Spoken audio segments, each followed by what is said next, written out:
y'all, how's it going? Welcome back to another Writer's Wednesday. If you are new here, welcome to the party. I make videos every single Wednesday about writer things, whether it be taking you on my journey of writing my different stories or helping you improve your craft. Today, I am specifically going to talk about not the what, not the how, but the where in writing. Without further ado, let's get started.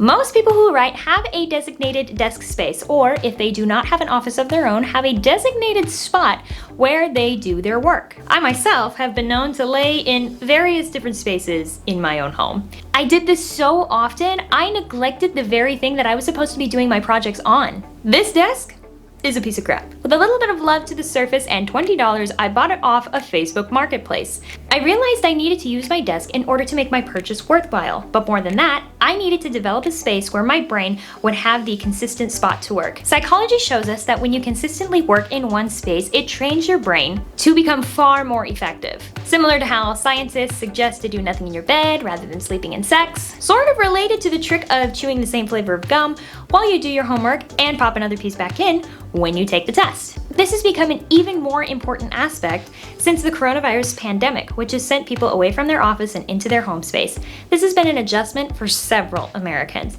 But with the proper planning of making a defined workspace, it can change the way you work. There are many different things that people have said are efficient, like making sure you're always next to a window or your desk has to be inside of a corner. Regardless of these seemingly contradicting tips, here are a couple of things that I figured out for myself that have helped me with my writing.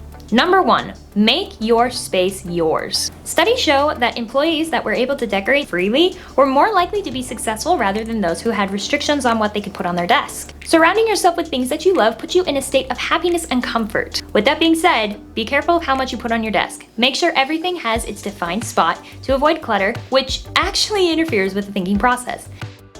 Now, of course, you can do this however you like. A lot of people think less is more when it comes to their desk. It helps them focus more when there are not a lot of objects around. There are some people that say that having a blank wall is the most efficient way to get your work done. I, on the other hand, disagree. A blank wall has never really helped me focus too much. It bothers me that there's nothing there. So as you can see, I have overly decorated my walls so I don't have to worry about that. Once again, that is how I work, and you're gonna have to play around with a couple of things to see what makes you the most efficient with your workspace and how you want to decorate it. Tip number 2, make sure you're comfortable. If all is going as planned, you should be able to focus for long periods of time. If your chair is uncomfortable, no matter if you are in the same space and you have your desk organized, it will keep you from doing your best. Make sure you have good posture.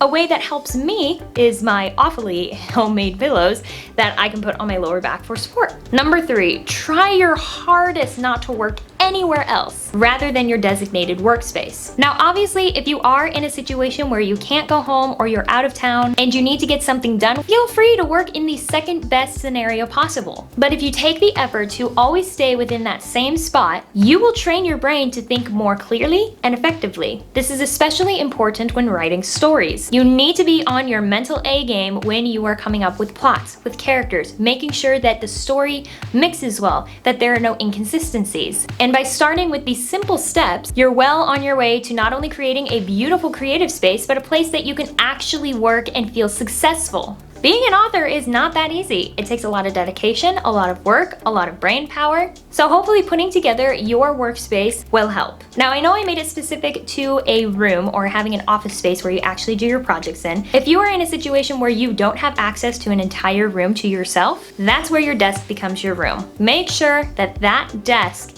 is the main spot where you go to think of your ideas.